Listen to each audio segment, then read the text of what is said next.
You probably have heard what's going on right now in France. That there are riots, people went out on the street for the past few days, they were like burning down the cities.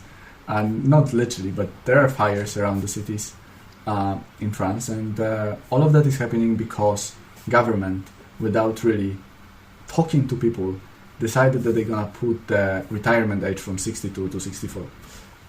From my perspective, it's probably not only this, it's also the rise in the prices, inflation, the general stuff that the Macron is deciding about the French politics, which a lot of people doesn't agree with, but for some reason they still have chosen him for the second 4 years, which is very interesting, but it's I guess another thing. The most important part over here is that the people actually went out on the street because they are not happy with what's going on in France. And they do that because they don't have the tools. We, people, societies, we don't have tools that help us really manage properly what government is doing for us. Because if you think about this, government's supposed to work for the people. We pay taxes.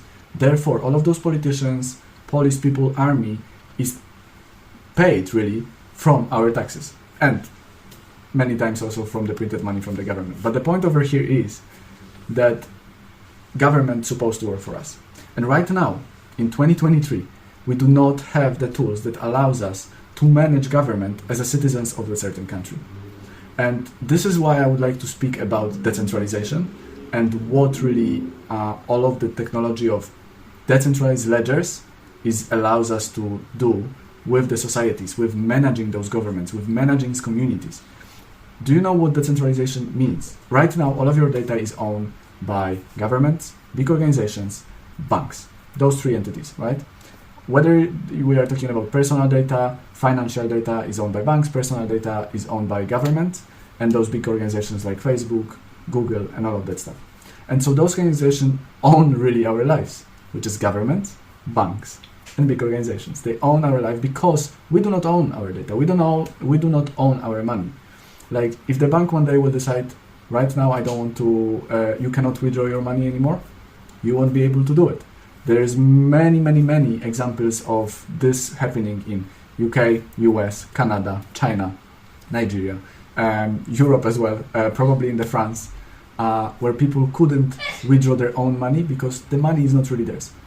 It is theirs if they withdraw the money before, like if you have the cash is yours. The centralization allows us to have our own money and to have our own data. So none of the governments, none of the banks, none of the big corporations own it or control it. Just you.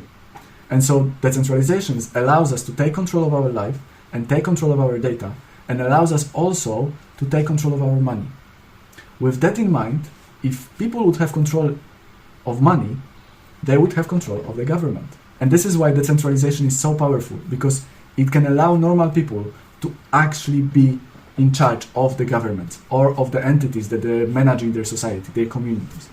So if you think about this, even if you don't like crypto because you don't believe that it's fake, you're probably right. Majority of those entities who issue different, coins, tokens, whatever you call it, they're just fake, okay? But there are a lot of companies out there who are trying to do well, actually, for the people, for decentralization, as this is the only way people, normal people, can actually take control of their lives, and this is the only way people can actually influence what the governments are doing. There is no other way. If all of the community, all of the society around the world will stay with fiat money, which is dollar, pound, euro, zloty, franc, whatever you will think about, US dollar, I think I mentioned that, this is fiat money. If we are going to stay with those currencies, that means that the government will always have the power over the people. And if they don't want to listen to us, they won't have to, because they are in power of money. So they can do whatever they want with it, they can print however they want. If the government wouldn't have the possibility to manage money and be in control of the money, but people would be the owners of their money, of their data, that would change completely. So please, tell me what do you think about this, and thank you very much.